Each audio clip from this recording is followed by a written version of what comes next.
કે હામર દોસ્ત કાલે મેં એક છોકરી જોવા ગયેલો તે છોકરીએ હું કીધું ખબર છે તો પછી મેં કહી દીધું કે હામર મેડમ તારા જે છોકરી જોઈ લગન કરી લેજે કેમ કે તને છોકરા પસંદ નથી તારા બાપનો કોઈ હું ગુલામ નથી આ છોરી રિજેક્ટ કરવાનો કોઈ સવાલ નથી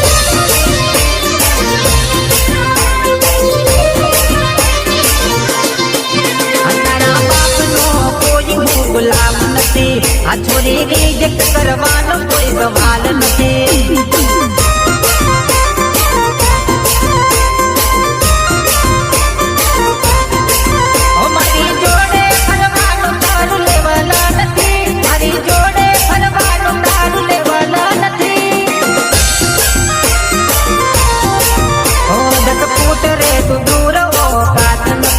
Oh,